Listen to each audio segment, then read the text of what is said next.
In reading about your biography in preparation for this interview, I noticed that you're a PhD in history from University of Edinburgh. As you look back in history, are there any characters or events that have informed your views about leadership? Any lessons from history that you've taken to help you as you've gone about your work?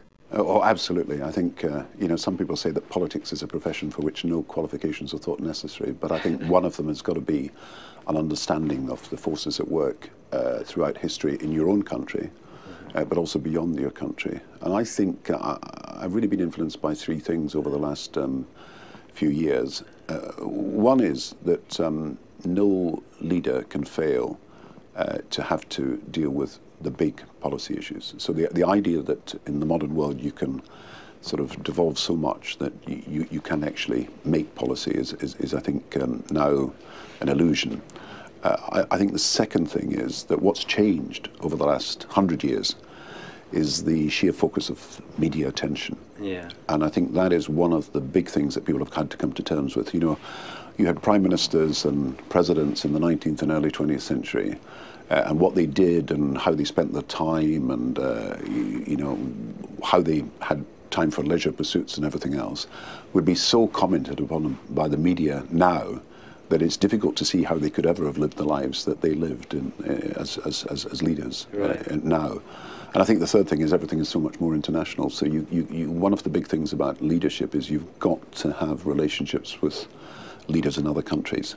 And so much of what's happening now, even in the economy, which was previously left to central bank governors and finance ministers, right, depends on personal relationships. So you've got to build up relationships with leaders around the world. And I think, in a sense, someone could be a national leader 50 years ago and spend most time on domestic policy. I think now it's very difficult to see the difference sometimes between domestic policy and international policy.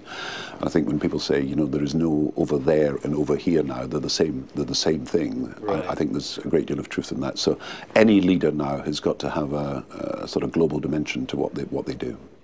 How well does your local constituency, in your case the people of Britain, understand and appreciate that's what the modern leader must do and attend to? Because I would think that they would be a little more parochial, more concerned about their domestic issues and wondering why is our Prime Minister or our leaders spending so much time abroad or building these international partnerships, etc. Yeah, I think one Prime Minister around the world was called Leader plus Boeing 747 because he was always on a plane.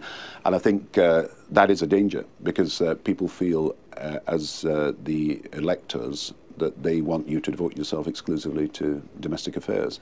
But equally at the same time, there's not much in domestic affairs that doesn't have an international dimension now. Yeah. So if you take the big issues of the age, climate change, financial stability, the whole progress of the economy, terrorism and security, I mean, these are all issues of intense importance to people locally and nationally, but you cannot solve these problems. These are global problems that can't be solved without interaction and a lot of work in meeting and making contacts with and building up common ground with leaders from abroad. So I do think, of course, when you look back in the 19th century, I mean, there were wars, there were sort of conflicts, there were sort of interventions for treaties and everything else. But I think as you approach the second decade, and you're in the second decade of the 21st century, I think the international dimension and the domestic dimension are now far more blurred.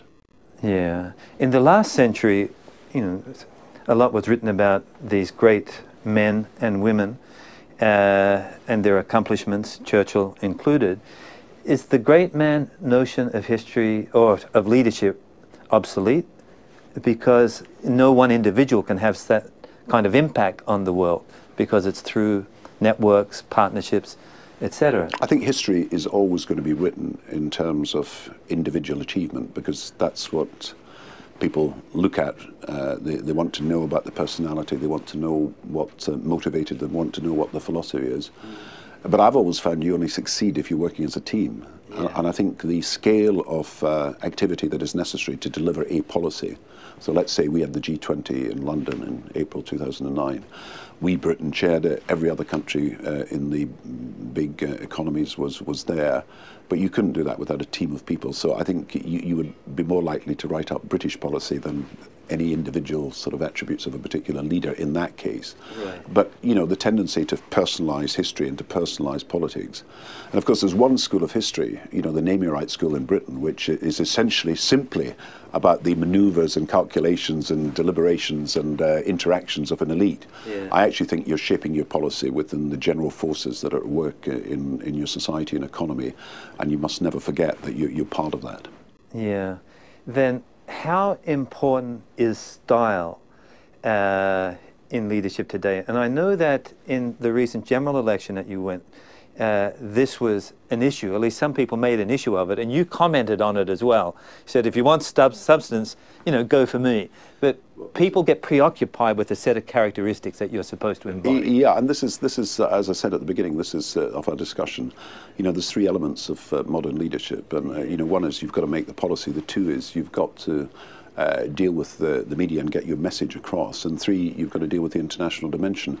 But on this issue of style versus substance, clearly, you want to present your policies as well as you can. You want to be able to connect with people as well as you can. But you know, there is a trend around the world at the moment that almost every government is being penalised for what happened because people are in the recession, because people are feeling very, very insecure. So I think when you look deep down at the forces at work, and you know, if you go around Europe and go around the rest of the world, at the moment there is an anti-government movement, and it's very difficult to say that one particular change in the way an issue is presented or the style actually diminishes the strength of that questioning about whether people can be secure after this recession.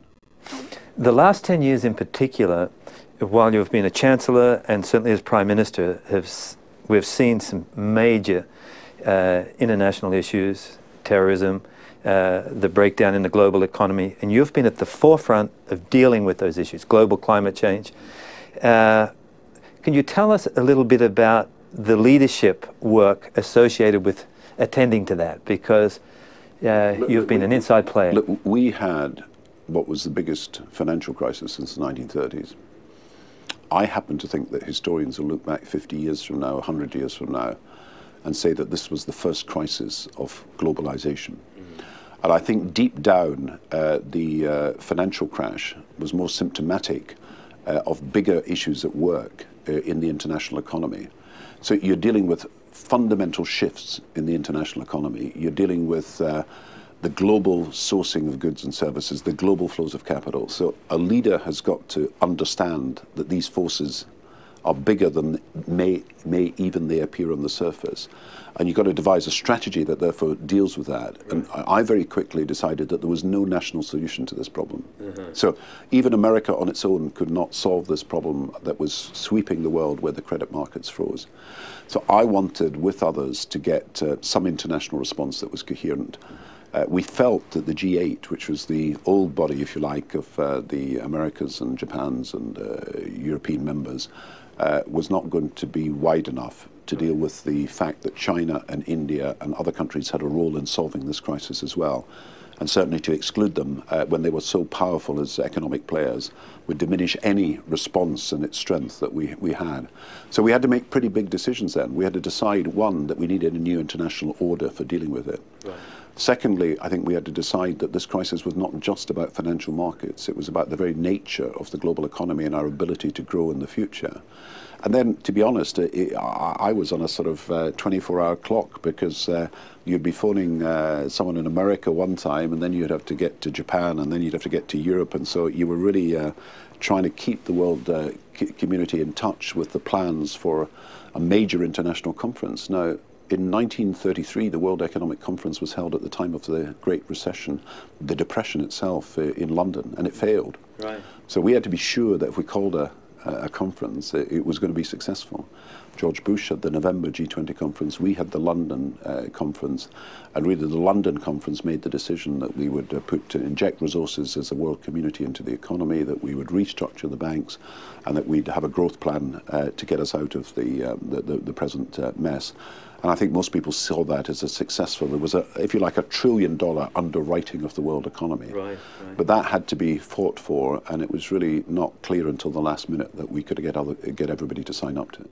Was there significant opposition to a number of the plans and strategies that you were pursuing? I think what we were doing was pretty innovative, because it was really the first time that people had agreed on a number of principles governing the financial supervision of the system. Yeah. One of the very controversial issues was exchange of information about tax and tax havens, because people felt there had been a race to the bottom, and that tax havens were, but it was controversial because there are many countries that benefit from tax havens who didn't want us to do anything. So we had to reach a compromise on that, about how we move forward. On growth, we wanted to have a more explicit commitment to growth, so that we would be powering our way out of recession, and some countries said, look, you've got to worry more about inflation and deficits and not just about growth. So, we had to have big discussions about how we could resolve these problems. But generally, I think people understood that the crisis was really so big that unless we had a powerful response, and it was a unified response. In the 1930s, Churchill said of the then government, because they'd failed to get an international response, he had great words: they were resolved to be irresolute, and they were adamant for drift, and they were solid for fluidity, and they were all-powerful for impotence. And so we had to do something different. The failure of the 30s really influenced me in making sure that every last detail of that conference was planned. Did you anticipate a possible breakdown in the global economic system, or was it a surprise to you?